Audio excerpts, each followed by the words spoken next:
الحمد لله رب العالمين والعاقبة للمتقين والصلاة والسلام على أشرف الأنبياء والمرسلين أما بعد أعوذ بالله من الشيطان الرجيم بسم الله الرحمن الرحيم فسبح بحمد ربك واستغفر إنه كان توابا صدق الله العظيم وصدق رسوله النبي الكريم إن الله وملائكته يصلون على النبي يا أيها الذين آمنوا صلوا عليه وسلموا تسليما الصلاة والسلام عليك يا سيدي يا رسول الله وعلى آلك وأصحابك يا سيدي يا حبيب الله اللهم صل على سيدنا ومولانا محمد معدن الجود والكرم وعلى آلہ واصحابہ وبارک وسلم۔ تمام تعریفیں اللہ تعالیٰ جل مجدہ الکریم کے لیے اور ہر قسم کے درود و سلام نبی رحمت سید عالم صلی اللہ علیہ وسلم کی ذات والا صفات کے لیے حمد و صلات کے بعد انسان کا سب سے زیادہ تعلق اس کے رب کریم کے ساتھ ہوتا ہے۔ اللہ تبارک و تعالیٰ کی طرف سے اسے نعمتیں ملتی ہیں، رب کریم کی طرف سے اس پر عطائیں ہوتی ہیں۔ اللہ کی طرف سے وہ آیا ہے اور واپس اللہ ہی کی طرف لوٹ جائے گا۔ ابتدا بھی مالک کریم کی ذات ہے اور انتہا بھی اسی رب کریم کی ذات ہے۔ انسان دنیا میں جتنے بھی پیچ و تاب کرتا ہے، جتنی بھی دنیا داری کرتا ہے اور جتنے بھی معاملات میں وہ وقت گزارتا ہے وہ سارے عارضی ہیں، وقتی ہیں، اور بہت ساری چیزیں تو صرف اور صرف دھوکہ ہیں اور دھوکے کے سوا کچھ بھی نہیں۔ اگر اس کا یہ ذہن بن جائے کہ میں نے اپنے تعلقات کو، اپنے معاملات کو اپنے رب کے ساتھ صحیح رکھنا ہے، تو جب اللہ کے ساتھ اس کے معاملات ٹھیک ہوتے ہیں تو بندوں کے ساتھ خود بخود ہی ٹھیک ہو جاتے ہیں۔ اگر خشیت الہی پیدا ہوتی ہے، خوف خدا اسے نصیب ہو جاتا ہے، اور اگر اللہ تبارک و تعالیٰ کا قرب اسے میسر آتا ہے، اس رستے کا یہ سفر شروع کر دیتا ہے، تو بندوں کے ساتھ تو معاملات ویسے ٹھیک ہو جاتے ہیں۔ اس لیے کہ جب اللہ سے ڈرے گا، نہ دھوکہ کرے گا، نہ فریب کرے گا، نہ جھوٹ بولے گا، نہ کسی شخص کے ساتھ بددیانتی کرے گا، جب اللہ کے ساتھ اس کا تعلق ٹھیک ہے، اور جب یہ اپنے آپ کو آزاد سمجھے گا نا کہ میں ہوں اور میں ہی ہوں اور میں نہیں چلنا ہے، تو پھر یہ اپنی مرضی سے معاملات کو چلائے گا تو خرابی پیدا ہوگی۔ اللہ تبارک و تعالیٰ کے ساتھ انسان کا جو رشتہ ہے اس میں انسان کی کچھ کمزوریاں آڑے آتی ہیں، گناہ ہو جاتے ہیں، غلطیاں ہو جاتی ہیں۔ ان غلطیوں کے بعد اپنے رب کریم کے ساتھ اپنے تعلق کو مضبوط کرنے کے لیے اللہ رسول نے جو ہمیں وظیفہ دیا اس کو استغفار کہتے ہیں۔ استغفار ویسے اس کا لغوی معنی تو ڈھانپنا ہوتا ہے، یہ غفر سے بنا ہے، لیکن اس کے اصطلاحی معنی یہ ہے کہ جو گناہ انسان سے ماضی میں ہو جائے ان سے معافی چاہنے کا نام استغفار ہے۔ کچھ لوگ توبہ اور استغفار کا لفظ اکٹھا بولتے ہیں، لیکن توبہ کا معنی ہوتا ہے آئندہ گناہ نہ کرنے کا وعدہ کرنا، اور استغفار کا معنی ہوتا ہے پچھلے گناہوں سے اللہ کے حضور معافی مانگنا۔ اگرچہ مفہوم کے لحاظ سے یہ ہم معنی ہی بنتے ہیں، لیکن ان کا جو اصطلاحی مفہوم ہے وہ یہ ہے کہ جب آپ پچھلے گناہوں سے معافی مانگ رہے ہوتے ہیں تو اس کو استغفار کہتے ہیں۔ اللہ تعالیٰ نے اس استغفار کو بڑا پسند فرمایا، بڑا پسند فرمایا، اور یہ استغفار کے جملے مالی کو اتنے پسند آئے کہ اللہ نے نبی پاک علیہ السلام کو بھی حکم دیا، کہا محبوب آپ بھی میری بارگاہ میں استغفار کریں۔ اگرچہ حضور کا استغفار اس معنی میں نہیں ہے، بلکہ نبی پاک کا استغفار تو بلندی درجات کا معاملہ ہے، کیونکہ استغفار خود ایک عبادت ہے، تو یہ عبادت کرنے کا اللہ نے اپنے محبوب کو بھی ارشاد فرمایا۔ جب فتح مکہ ہوئی تو فرمایا اذا جاء نصر اللہ والفتح، جب اللہ کی مدد آئی تو پھر فتح نصیب ہوئی، وَرَأَيْتَ النَّاسَ يَدْخُلُونَ فِي دِينِ اللَّهِ أَفْوَاجًا، تو پھر آپ دیکھیں گے لوگوں کو، لوگ فوجوں کی فوجیں دین میں داخل ہوئے۔ لوگ پہلے ایک ایک دو دو کر کے آیا کرتے تھے، تو اب فوجوں کی فوجیں آ رہی ہیں، تو یا اللہ ہم کیا کریں؟ تو رب کریم نے فرمایا محبوب فَسَبِّحْ بِحَمْدِ رَبِّكَ وَاسْتَغْفِرْ، اپنے رب کے لیے حمد کرو، تسبیح پڑھو اور استغفار کرو۔ کیا کرو؟ استغفار، معافی مانگو، اس کے حضور آہذاری کرو، استغفار کرو۔ معنی یہ ہوا کہ جب تو غلطی ہو جائے پھر بھی استغفار کرو، جب اللہ زیادہ نعمتیں دے پھر بھی استغفار کرو۔ ہمارے ہاں یہ ہوتا ہے کہ جب تو کوئی نقصان ہوتا ہے تو وہ اللہ کی طرف سے ہوتا ہے، نقصان ہو جائے تو کہتے ہیں اللہ کی مرضی تھی، اور فائدہ ہو جائے تو کہتے ہیں میں نے محنت ہی بڑی کی تھی، میری جدوجہد بڑی تھی۔ ایک بچہ ایک دفعہ میرے پاس کہیں انٹرویو کے لیے جا رہا تھا، تو دعا کرانے آیا، کہنے لگا میں نے وہاں جانا ہے، دعا کیجیے گا اللہ تعالیٰ کامیابی دے۔ میں نے دعا کی، کچھ اس کو پڑھنے کو بتایا، لیکن کامیاب نہ ہو سکا، لوٹ آیا۔ تو میں نے پوچھا کہ کیا بنا؟ کہنے لگا حضرت صاحب بس اللہ کی مرضی تھی، اللہ کی مرضی تھی۔ پھر ایک دفعہ گیا تو اللہ کی مرضی تھی، تیسری دفعہ گیا کامیاب ہو گیا. تو بھئی اب کیا بنا؟ کہنے لگا جی جب میں داخل ہوا تو اس نے جاتے ہی مجھ سے پوچھا سب سے پہلا سوال یہ کہ تمہیں جنرل نالج کی بھی کچھ معلومات ہے یا شعبے کے آدمی ہو؟ تو میں نے کہا جناب پوچھیے. تو انہوں نے پاکستان کا حدود اربہ پوچھا تو میں نے فٹافٹ بتا دیا. پھر انہوں نے مجھ سے پوچھا کہ یہ جو مینار پاکستان ہے اس کی تجویز کس شخص نے دی تھی؟ تو میں نے فٹافٹ اس کا بھی نام بتا دیا. پھر شارٹ ہینڈ کے جو سوالات اس نے کیے تو وہ بھی میں نے بتا دیے. تو الحمدللہ کامیاب ہو گیا. میں نے کہا بیٹے جب تو ناکام ہوا تھا تو اللہ کی مرضی تھی اور کامیاب ہوا ہے تو میں لگا دیے. اب اللہ کی مرضی کدھر گئی؟ یہ اتنا بڑا نقص ہے انسانی فطرت کا, اتنی بڑی کمزوری ہے کہ معاذ اللہ تعالیٰ ہم کمزوریاں قدرت کے کھاتے میں ڈال دیتے اور ناکامیاں قدرت کے کھاتے میں اور کامیابیاں. کیا تماشا؟ حالانکہ ہونا یہ چاہیے تھا کہ جہاں انسان کمزور پڑے تو کہے میری غلطی تھی. صوفیاء یہ سبق دیتے ہیں, اللہ کے بندے یہ پیغام دیتے ہیں کہ جب تو کہیں ناکام ہو جائے تو سمجھ جائے تیری, اور جب تو کامیاب ہو جائے تو سمجھ رہے اللہ راضی ہو گیا تھا, اللہ نے رحمت کر دی, اس نے فضل کیا. تو یاد رکھیں استغفار کئی چیزوں پہ استغفار ہوتا ہے, کئی چیزوں پہ, اور استغفار کا نفع ملتا ہے. کیا نفع ملتا ہے؟ وہ سورہ نوح کی آیت نمبر 10, 11 اور 12 میں اللہ نے بیان فرمایا کہ استغفار صرف گناہ سے معافی چاہنے کا نام نہیں بلکہ استغفار کا تمہیں فائدہ ملے گا. کیا؟ وہ فرماتے ہیں فَقُلْتُ اسْتَغْفِرُوا رَبَّكُمْ. جب حضرت نوح کی قوم قحط کا شکار ہو گئی, آزمائشیں آ گئیں, تو آ کے حضرت نوح سے کہنے لگے اب ہم کیا کریں؟ تو کیا کہا حضرت نوح نے؟ فرمایا فَقُلْتُ اسْتَغْفِرُوا رَبَّكُمْ. آپ نے فرمایا اپنے رب سے استغفار کرو, اپنے رب سے. انہوں نے قحط کی بات کی, انہوں نے کہا کہ کھیتیاں اجڑ گئی ہیں, بارش نہیں ہو رہی, قحط کی بات کی. آپ نے کیا کہا؟ استغفار کرو, کیونکہ انہو کان غفارا, بے شک اللہ بڑا ہی بخشنے والا. وہ کیا کرے گا؟ یرسل السماء علیکم مدرارا, وہ تم پر موسلادھار بارش برسائے گا. جب تم استغفار کرو گے تو اللہ موسلادھار بارش برسائے گا. وَيُمْدِدْكُمْ, اور وہ تمہاری مدد کرے گا. استغفار کرنے والے کی اللہ کیسے مدد کرے گا؟ بِأَمْوَالٍ وَبَنِينَ, تمہیں مال بھی عطا کرے گا اور بیٹے بھی عطا کرے گا.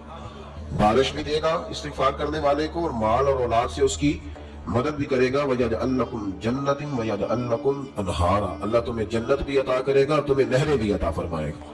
تمہارے لیے جنت بھی بنائے گا, انہار بھی بنائے گا. توبہ کا, استغفار کا تمہیں یہ فائدہ ملے گا. ایک استغفار, ہمارے بزرگوں نے وہ لکھا ہے کہ جب انسان کو اللہ نعمتیں دیتا ہے تو پھر رب کا حکم ہے کہ اس پر شکر بھی کرے. نعمتوں پر اللہ کا شکریہ نہ کرنے پر بھی استغفار کرنا چاہیے. کہ اللہ تم نے بڑا کچھ دیا تھا پر میں شکر ادا اس پر بھی. ہمارا تو اب یہ حال ہے کہ جو ہمارے پاس چیزیں ہیں وہ ہم کہتے ہیں یہ تو میرا حق تھا, لیکن جو نہیں وہ مجھے فٹافٹ ملنی چاہیے. مطلب اگر میرے پاس صحت ہے تو اس کو میں اپنا حق سمجھ لیتا ہوں کہ یہ تو میرا, یہ چونکہ ٹھیک ہے جی, یہ تو صحیح ہے, تندرستی ہے یہ تو ٹھیک ہے, لیکن کار کوئی نہیں, وہ ذرا مل جانی چاہیے. اولاد تو میرے پاس ہے, وہ تو میرا حق تھا, میرا رائٹ تھا, معاذ اللہ وہ تو ہم نے حق بنا لیا. اور میرے پاس بنگلہ کوئی نہیں, وہ مجھے فٹافٹ مل جانا چاہیے. بھئی یہ کس طرح تیرا حق تھا, کس حساب سے؟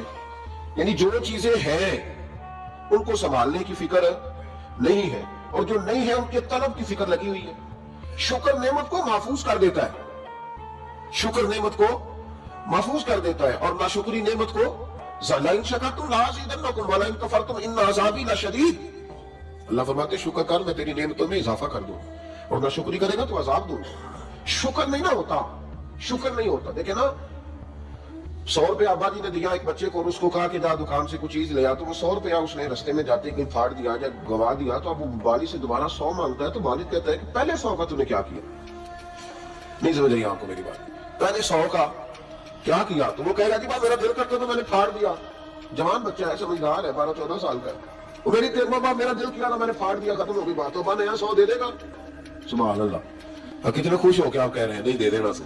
یہ کیسے ہو سکتا ہے بھائی؟ کروڑ پتی والد بھی ہو تو 100 کا نوٹ دوبارہ دیتا کیوں؟ بیٹا نہیں اس کا, پیار نہیں, کیوں نہیں دے رہا؟ وہ کہتا تو نے میرے پہلے 100 کی قدر نہیں ڈالی, نیا تجھے کیسے مل جائے؟ انہیں خیال ہی نہیں کیا, انہیں جدوجہد ہی نہیں کی. حضرت مولا رومی نے مثال دی ہے. جناب رومی فرماتے ہیں کہ بغیر محنت کے لوگوں کو اللہ نے نعمتیں دی ہیں تو انہوں نے شکر ہی نہیں ادا کیا. اندھے سے پوچھ آنکھ کی قدر کیا ہے, پوچھ اندھے سے, پوچھ معذور سے کہ ٹانگوں پہ چلنا کتنی بڑی نعمت ہے. کبھی پوچھ اس سے کہ جس کا مکان تو ایک کنال میں ہے پر رونے والا بچہ کوئی بھی نہیں. پوچھ اس سے جس کی جیبیں دولتوں سے بھری ہوئی ہے پر کوئی نہیں کہتا کہ ابا 10 روپے دینا.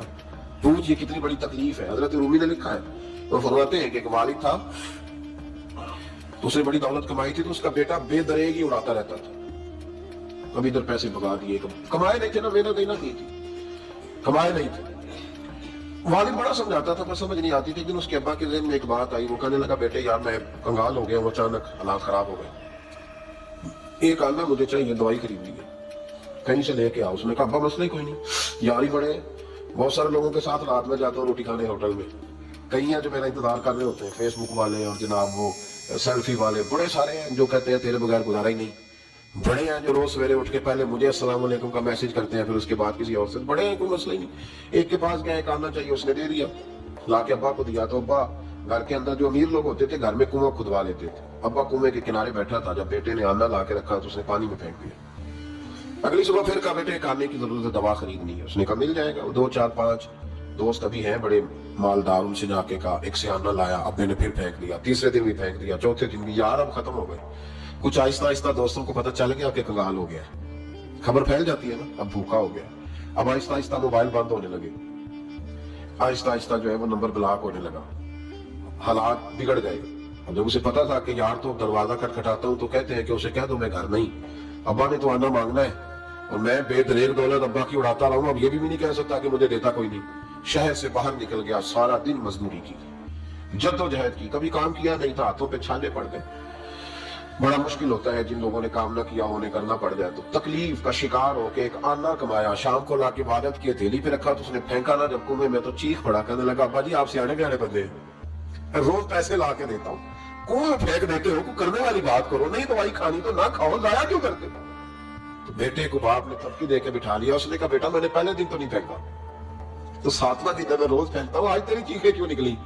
کہنے لگا ابا پہلے ادھار کے تھے آج مزدوری کے، نہیں سمجھ آئی بات، پہلے بولیے، اور آج میری محنت ہے، مزدوری ہے، جد و جہد ہے۔ تو والد کہنے لگا بیٹے یہی میں تجھے سمجھانا چاہتا تھا، وہ میرے بھی محنت کے ہے جو تجھ روز یاروں کو کھلاتا ہے، وہ میں نے بڑی جد و جہد سے جمع کی ہے، میں کنگال نہیں ہوا، صرف تجھے سمجھانا تھا۔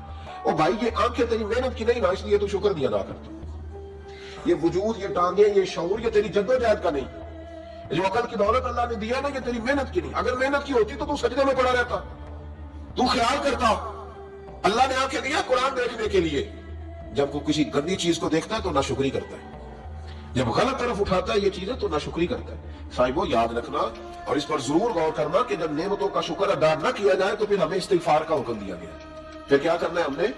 استغفار کہ یا اللہ ہم تیری نعمتوں کا شکر ادا نہیں کر سکے تو ہمیں معاف فرما، تو ہم سے درگزر فرما، معاف فرما۔ ایک استغفار اس بات کا ہے کہ دیکھیں نا، یہ رسول پاک علیہ السلام کا فرمان، یہ حدیث امام راضی نے لکھی ہے، نبی پاک کی فرمان کے لحاظ سے جو چیز ہمارے سامنے ہے نا اس پر ہماری آنکھیں بھی کھول جانی چاہیے، دل بھی کھول جانا چاہیے، کہ کوئی خاص ہی بات تھی جو حضور نے بیان فرمائی صلی اللہ علیہ وسلم۔ سرکار دو عالم علیہ السلام نے فرمایا ایک آدمی نے 500 سال بغیر ریاکاری کے اللہ کی عبادت کی۔ کتنے سال؟ 500 یہ 5 سال نہیں ہوتی بغیر ریاکاری کی۔ تہجد پڑھنے والا جب تک 6 لوگوں کو بتا رہا نا تہجد پڑھیے، اتنی دیر تو تہجد آگے بڑھتی نہیں، کم از کم 6 بندوں کو پتا ہونے چاہیے۔ اور میرے جیسے حاجی نمازیوں کا تو دل کرتا ہے کہ وظیفے میں بندہ رکھا جائے جو تعریفیں کرے صبح شام، حاج صاحب کی کیا بات ہے، حضرت صاحب کی وظیفہ دیں گے اس کو مہینے کا، اور وہ تعریف کرے کھول کے کہ آپ کی بڑی بات۔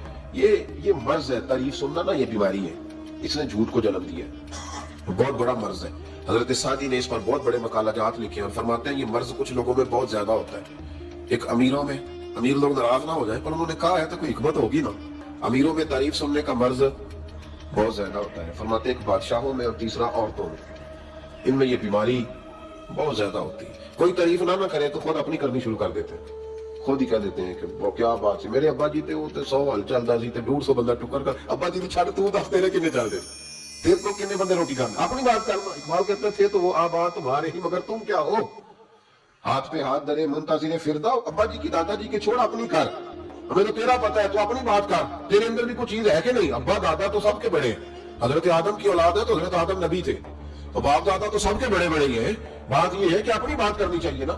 یہ بیماری ہے، یہ نقص ہے، 500 سال بغیر ریاکاری کی عبادت، اور بیان میرے نبی کریم علیہ السلام فرما رہے ہیں 5 بولیے، یہ بہت بڑا مسئلہ ہے، دکھاوا نہ ہو، ریاکاری نہ ہو۔ ہم مجالس میں جاتے ہیں نا جناب، محافل میں تو لسٹ ملتی ہے، یہ جج صاحب نے صدارت ہے، انہوں نے خصوصی تعاون کیا ہے تو یہ فلانے صاحب ہے تو ان کا بھی نام لینا ہے، تو میں کبھی کبھی کہہ دیتا ہوں کہ یار آپ نے تو کہا تھا یہ نبی پاک کی تعریف کی محفل ہے اور یہ آپ نے لسٹ لگا دی ہے پوری تعریف کرنے والوں کی۔ کچھ ضروری ہے کسی کا نام لینا اور اس کا جناب ذکر کرنا اور اشتہار پہ اس کی فوٹو آنا، یہ کوئی ضروری ہے؟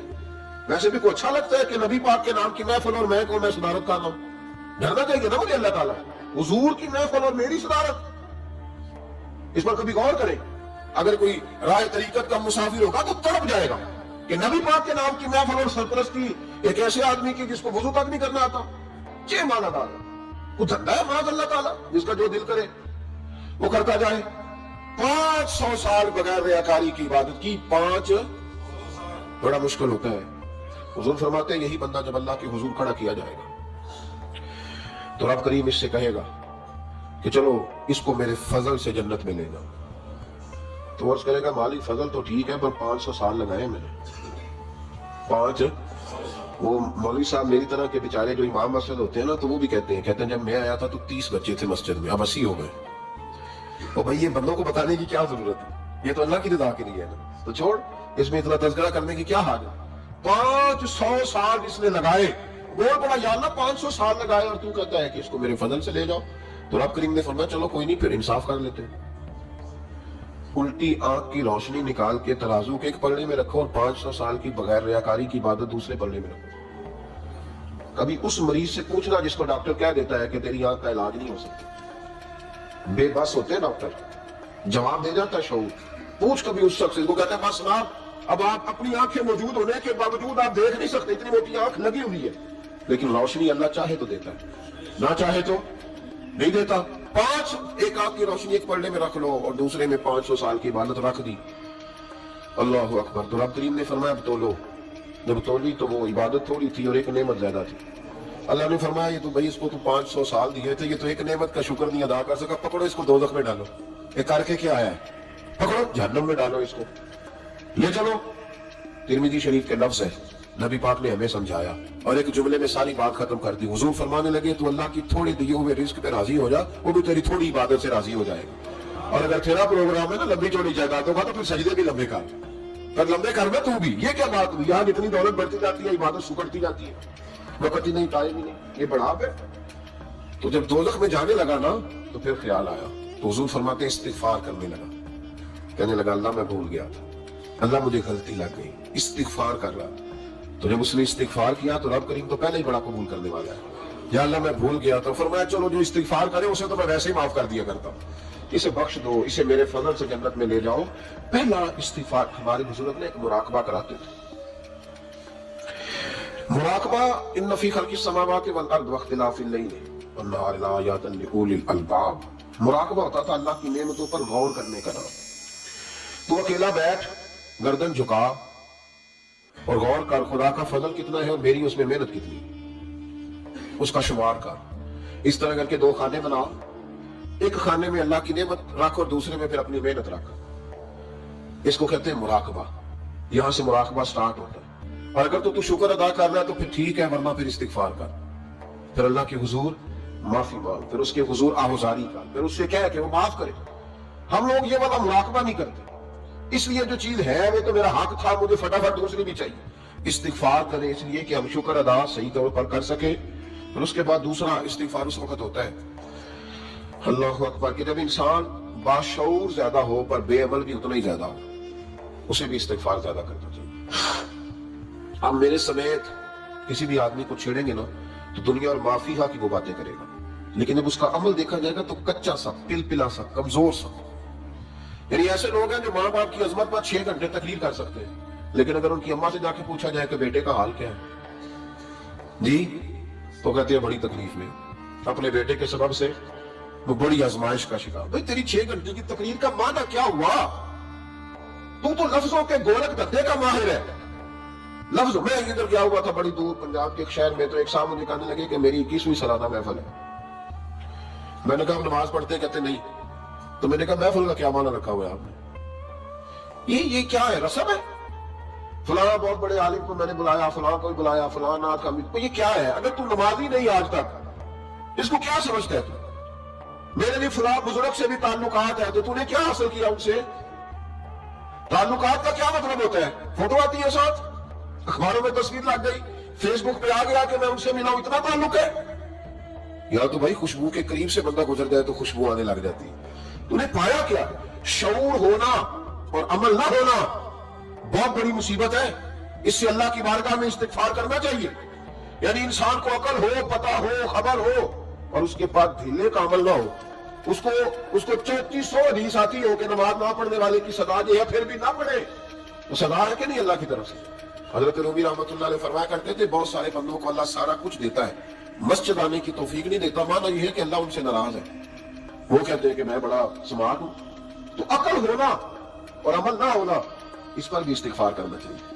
شعور ہو اور انسان کو عمل کی توفیق.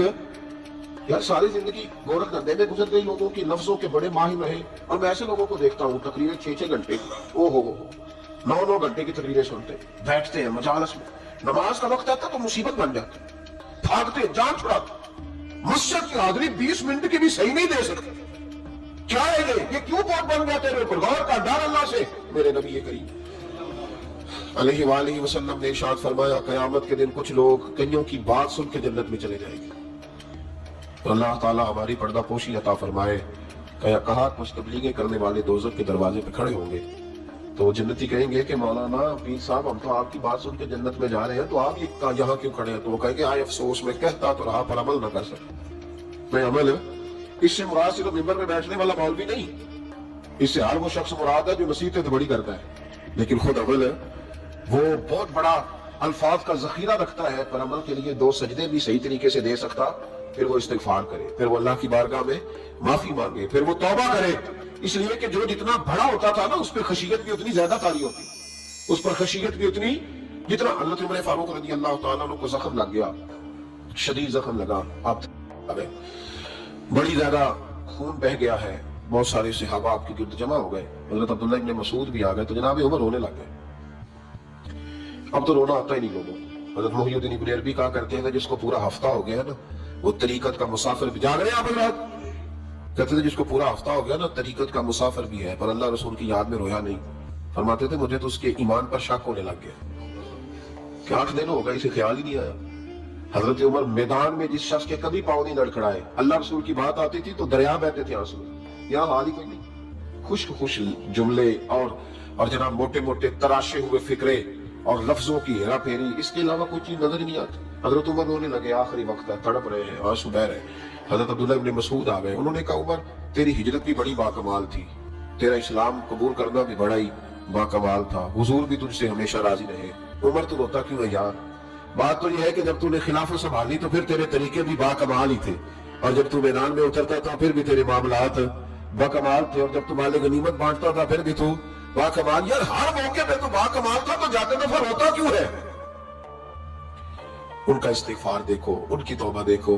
حضرت عمر پھر رو پڑے، کہنے لگے عبداللہ لوگوں کو میری نیکیوں کا پتہ ہے، گناہوں کا تو نہیں نہ پتا. وہ تو میں جانتا ہوں، میرا مالک جانتا ہے. نیکیاں تو سب کے سامنے، پر من عالم کے من عالم جو اندر چھپے ہوئے گناہوں کے ڈھیر ہیں وہ تو میں جانتا ہوں. کہا تو نے میرے کلمہ پڑھنے سے لے کر میری حکومت تک میری ساری نیکیاں گنوائی ہیں، اب دعا کر میرے لیے. کہہ رہا میری نیکیاں اور بدیاں برابر کر دے، مجھے درجہ نہیں چاہیے، بس اللہ مجھے معاف کر دے. درجوں کی ضرورت نہیں ہے. یہاں تو لوگ درجات لے کے بیٹھے. حافظ کہتا ہے کہ میں جتنے آیتیں ہوں گی اتنے میرے درجے بلند ہوں گے. پہلے درجے والا کام تو کوئی کرنا.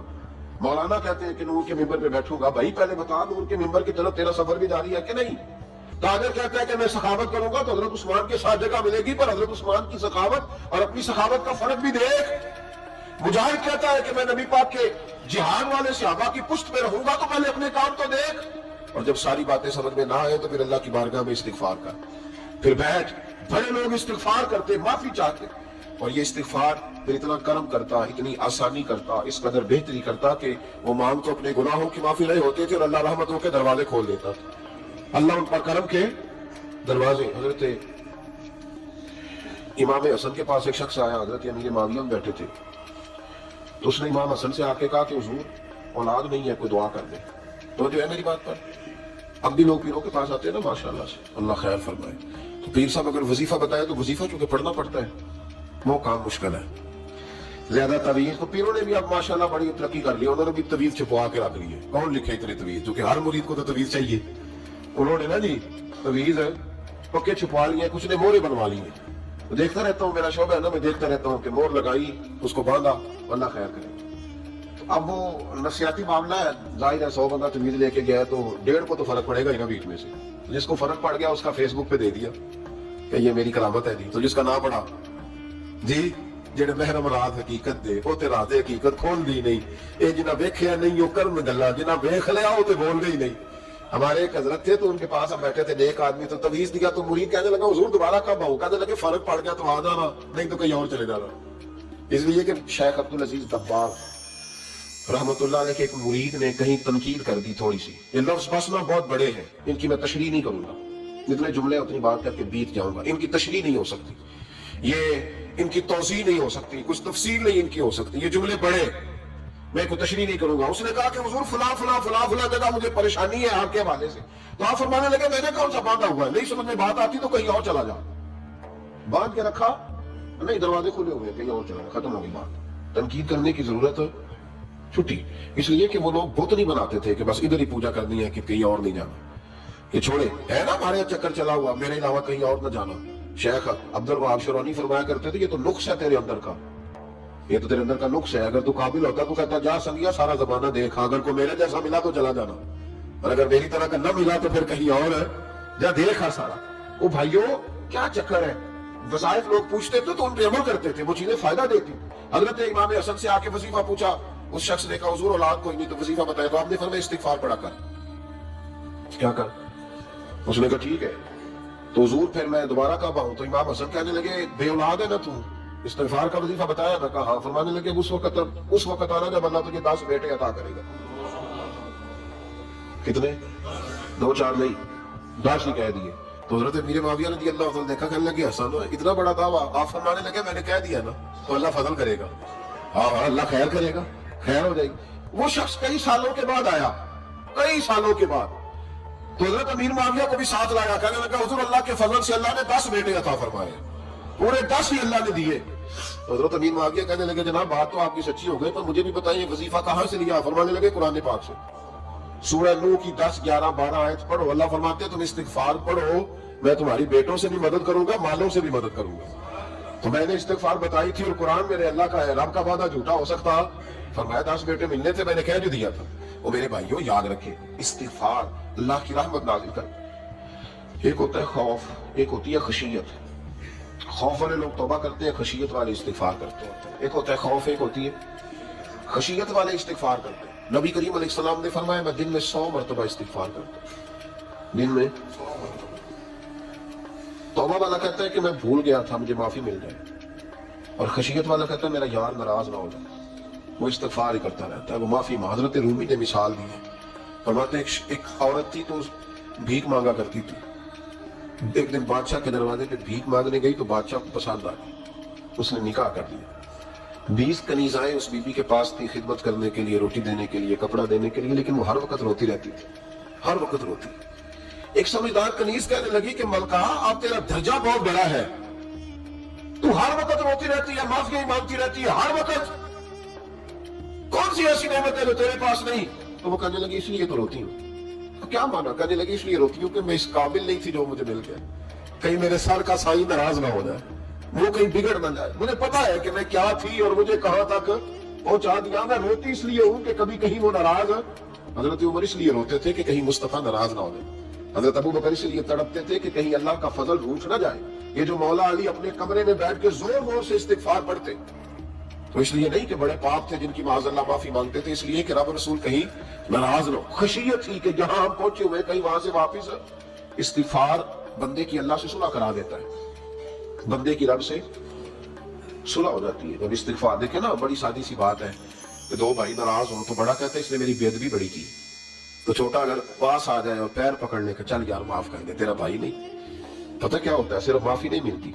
ہاں صرف معافی نہیں، چھوٹے نے بے ادبی کر دی، بڑے کو تکلیف ہوئی، بات جب آگے بڑھی نا تو بڑے نے شکوہ کیا. جب لوگوں نے چھوٹے کو سمجھایا تو چھوٹا جب معافی مانگتا، ادھر دیکھو میری طرف، جب چھوٹا معافی مانگتا ہے نا اٹھ کے جاتا ہے اور بڑے کے پیر پکڑتا ہے تو میرا معاف نہیں کرتا، بڑا رو بھی پڑتا ہے، بڑا رو بھی پڑتا ہے. اور وہ کہتا ہے کہ وہ میں اور تو اماں کے پاس اکٹھے بیٹھتے، ایک باپ کی موٹر سائیکل پہ اکٹھے بیٹھتے، تو تیرا اور میرا رشتہ اتحاد تو نے یہ کیوں؟ وہ جو آنسو نکلتے ہیں نا، وہ درد ہوتا ہے، وہ کیف ہوتا ہے، وہ سوز ہوتا ہے، وہ لذت ہوتی ہے، وہ پیار ہوتا ہے. رب کہتا ہے تو معافی مانگ، انہو کان غفارا، تو معافی مانگ، میں تجھے معاف بھی کروں گا، تیرے اوپر رحمت بھی فرماؤں گا، تیرے اوپر کرم نوازی بھی کروں گا، تجھے نواز دوں گا، تجھے عطا کروں گا۔ حضرت موسیٰ کلیم اللہ علیہ السلام کا زمانہ مبارکہ تھا، قحط پڑ گیا، بارش نہیں ہوتی۔ ہم لوگ نا اب تو خیر ہمارے پاکستان میں تو ٹیبل ٹاک ہوتی ہے، ٹاک شو ہوتے ہیں، ہمارے یہاں تو پتہ کیا جاتا ہے کہ بارش ہو کیوں نہیں رہی، پھر اس پہ یہ ہوتا ہے کہ دھواں بڑا چڑھ گیا ہے، حالات بڑے خراب ہیں، فلاں ایسے ہو گیا، قحط کا۔ ہم تو اس بات تلاش کرتے رہتے ہیں نا جی، فوق بہت زیادہ ہے، فلاں چیز ایسے ہے، فلاں چیز ایسے ہے، ہم تو یہ تلاش کرتے رہتے ہیں۔ وہ لوگ یوں نہیں کرتے تھے، وہ سیدھے جا کے مسلوں پہ بیٹھتے تھے، اس لیے کہ وہ کہتے تھے جب رب چاہتا ہے تو پھر کوئی چیز کسی چیز کو روک سکتی، وہ سیدھے مسلے پہ بیٹھتے۔ اعلیٰ حضرت فاضل بریلوی رحمۃ اللہ علیہ کے پاس ایک مولانا محمد حسین آئے، وہ فلکیات کے بڑے ماہر تھے، تو اعلیٰ حضرت نے فرمایا ذرا ستاروں کا حساب لگا کے دکھاؤ بارش کب ہوگی، کہنے لگا پورا مہینہ تو نہیں ہوگی۔ تو اعلیٰ حضرت رحمۃ اللہ علیہ فرمانے لگے کہو کہ میرا علم کہتا ہے مہینہ نہیں ہوگی، اللہ چاہے تو ابھی ہو سکتی ہے۔ کہنے لگا جی وہ تو ٹھیک ہے پر میرا علم، وہ جیسے روز لوگوں نے پیر نیٹ ٹو حسین شاہ صاحب نہیں کھولے ہوتے کہ بارش کب آئے گی، اور اس کی طرف نہ دیکھ، مسلے پہ بیٹھ، مہربانی کر مسلے پہ بیٹھ، اللہ کی بارگاہ میں حاضر ہو، اسے معافی مانگ، اسے منا تاکہ وہ رحمت کی بارش۔ کہنے لگا جی میرا علم کہتا ہے، تو اعلیٰ حضرت فرمانے لگے پھر وہی بات، تو کہہ اللہ چاہے تو بارش ابھی، لیکن یہ جو اڑ گئے ہیں نا بیچارے، یہ اڑ ہی گئے ہیں، یہ جہاں الجھ گئے ہیں وہاں یہ لوگ الجھ گئے، اللہ ہمیں الجھنے سے محفوظ فرمائے۔ تو اعلیٰ حضرت اٹھے تو فرمایا ٹائم کیا ہوا ہے گھڑی پہ، کہنے لگا جی 12۔ تو اعلیٰ حضرت نے گھڑی گھمائی، اب کیا بج گیا، کہنے لگا 4 بج گئے، فرمانے لگے بج گئے نا 4، کہنے لگا جی آپ نے گھڑی گھما کیوں دی ہے، فرمانے لگے اللہ بھی جب چاہے تو ستارے گھما دیتا ہے، اللہ بھی ستارے گھما دیتا ہے بارش۔ کہنے لگا جی وہ تو ٹھیک ہے پر مہینہ نہیں ہو سکتی، اڑا ہوا بندہ اس کا کوئی علاج ہے جو اڑ نہیں جائے، اس کے لیے قرآن کہتا ہے وَإِذَا خَاطَبَهُمُ الْجَاهِلُونَ قَالُوا سَلَامًا، اسے سلوٹ کرو دور سے، اسے کو تو جان اور تیرا۔ کہنے لگا جی ہو نہیں سکتی پورا مہینہ، فرمانے لگے یار تو جا اپنا کام کر۔ وہ شخص کہتا ہے میں نے دروازہ کھولا اعلیٰ حضرت کا، کمرے سے باہر نکلا تو تیز بارش ہو رہی، واپس آیا تو میں نے کہا احمد رضا یہ عقیدہ کہاں سے لیا ہے، فرمایا دروازہ مصطفیٰ سے لیا ہے صلی اللہ علیہ وسلم۔ تو یاد رکھیں کہ اللہ کو منانا چاہیے، استغفار کرنا چاہیے، اس کی برکات۔ حضرت موسیٰ ساری قوم کو لے کے نکل گئے، آؤ بھائی میدان میں اللہ کی بارگاہ میں استغفار کریں اور بارش کا سوال کریں، بارش مانگے۔ جب باہر نکلے دیر تک دعائیں ہوتی رہیں تو حضرت موسیٰ علیہ السلام کو رب کریم نے وحی فرمائی کہ موسیٰ آپ کی قوم میں نے ایک شخص ہے جس کو 40 سال ہو گئے نافرمانی کرتے، اس نے رب سے صلح نہیں کی۔ کتنے لوگ ہیں؟ ایک، اور 40 سال سے وہ نافرمان ہے، اس کو مجمع سے نکال تو بارش ہو جائے گی۔ اگر ایک گناہگار کی وجہ سے بارش رک جاتی ہے، پر جہاں دروازے کھلے ہوئے ہوں، جہاں تنہائیاں خوفناک ہو، اور جہاں تباہی اتری ہوئی ہو، اور جہاں لوگ کروڑوں روپیہ مال ہڑپ کر گئے ہوں، اور جہاں علماء کو ہتھ کڑیاں لگا کے ٹھنڈی زمینوں پہ لٹا دیا جائے اور قوم کہہ رہی ہو اچھا ہوا اچھا ہوا، اور لوگ پھپتیاں اڑا رہے ہوں، مذاق کر رہے ہوں، تو پھر اس قوم پہ کس طرح کر کے فضل الہی۔ اور یہ مولوی کا معاملہ نہیں، یہ تو ممبر رسول کا معاملہ ہے۔ میرے مصطفیٰ نے یہ نہیں کہا پیر میرا وارث ہے، حضور نے فرمایا عالم میرے دین کے وارث ہے۔ ہاں حضور نے فرمایا جس نے عالم کے چہرے کا دیدار کیا سمجھے میں نے اپنے نبی کی زیارت کی ہے۔ لیکن یہاں تو خیر یہ عنوان نہیں، ورنہ میں اس پر جاتا۔ تو کہا ایک بندہ ہے 40 سال سے اللہ کی نافرمانی کر رہا ہے، وہ اگر نکل جائے تو بارش ہو جائے گی۔ حضرت موسیٰ نے اعلان کر دیا بھی ایک شخص ہے، وہ اگر نکل جائے تو بارش ہو جائے گی۔ پتہ تو ہوتا ہے نا سب کو، مجھے بھی پتہ ہے کہ میں اندر سے کیسا ہوں، اور آپ کو بھی خبر تو ہوتی ہے نا جی، جب بات ہو رہی ہوتی ہے تو پھر پتہ تو چلتا ہے نا کہ بات کہاں جا کے سیٹ ہو رہی ہے، پتہ چلتا ہے نا۔ اسے بھی چل گیا پتہ، اب اندر ہی اندر رونے لگا۔ اور دیکھو امام رازی اور امام غزالی دونوں نے لکھا ہے کہ اس درد سے رویا، اس درد سے کہ ادھر والے کو بھی پتہ نہ چل جائے، مجمع کے اندر کھڑا ہے اور ادھر والے کو بھی استغفار، دیکھو ادھر والے کو پتہ نہ چل جائے اور ادھر والے کو بھی کہیں ہجوم میں غم میں بھی توہین میں ضبط غم نہ ہوئی، ہم اس احتیاط سے روئے کہ آنکھ نم نہ ہوئی۔ ہجوم میں غم میں بھی توہین میں ضبط غم نہ ہوئی، ہم اس احتیاط سے روئے کہ آنکھ نم نہ ہوئی، روئے بھی پر کسی کو آنسو نہیں دیکھنے دیے۔ اب اس درد سے کہتا ہے اللہ تو تو معاف کرنے والا ہے نا، تو تو معاف کرتا ہے، پردہ پوشی کرتا ہے، اور مالک اگر لوگوں کو پتہ چل گیا تو میرے تو بچوں کا بھی جینا حرام کر دے گا، یا اللہ میری تو آنے والی نسل بھی تڑپ کے وقت گزارے گی۔ مالک تو معاف کر دیا کرتا ہے، لوگ نہیں معاف کرتے، اے اللہ یہ میری خوبیاں بھول جائیں گے، میری خامیوں پر بات، مالک میں یہ ذلت نہیں برداشت کر سکتا، فضل فرما۔ حضرت موسیٰ نے دوبارہ اعلان کیا نکلتے ہو کہ نہیں نکلتے، پھر تڑپا خدا بندہ مجھے بے آبرو نہ کر، یہ ذلت اور رسوائیاں یہ نہیں برداشت ہوتی. اللہ درگزر حضرت موسیٰ نے تیسرا اعلان کیا, نکلتا ہے یا میں پھر اس کا نام لوں, اللہ سے پوچھ کے نام لوں اس کا, بتاؤ کون ہے.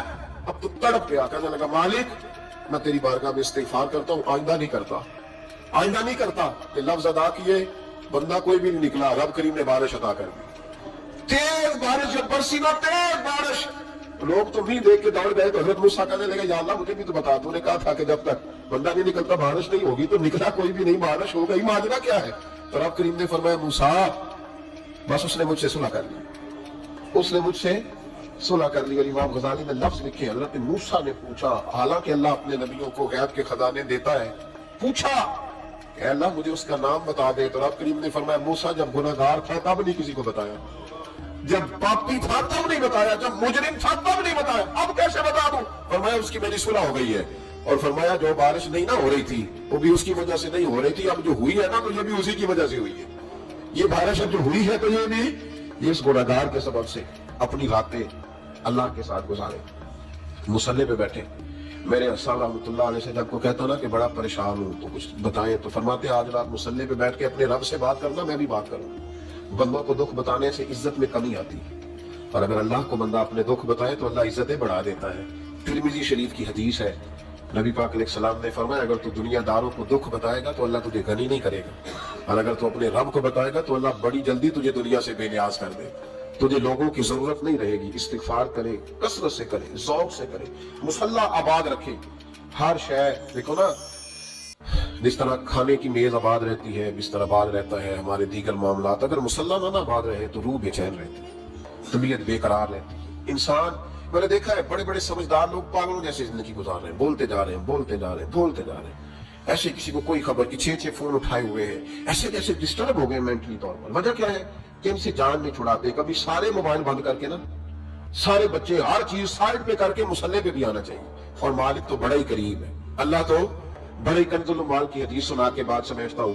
نبی پاک صلی اللہ تعالی وسلم فرماتے ایک شخص تھا بنی اسرائیل میں, بڑا مالدار تھا, تو پھر اس پہ غربت آ گئی. جب غربت آئی تو رو پڑا, کہنے لگا اے اللہ میں غریب ہو گیا ہوں, میری مدد فرما, میں نے بڑی نافرمانی کی ہے تیری. مالدار جب تھا تو بڑی موج کہا اللہ میں نے بڑی اب نہیں کروں گا, مجھے اس غربت سے نکال. تو اللہ نے فرشتوں سے کہا کہ دے دو جو مانگتا ہے. فرشتے کہنے لگے یا اللہ یہ توبہ کر کے نہیں آیا, ڈر کے نہیں آیا, یہ تو الجھ گیا تب آیا ہے.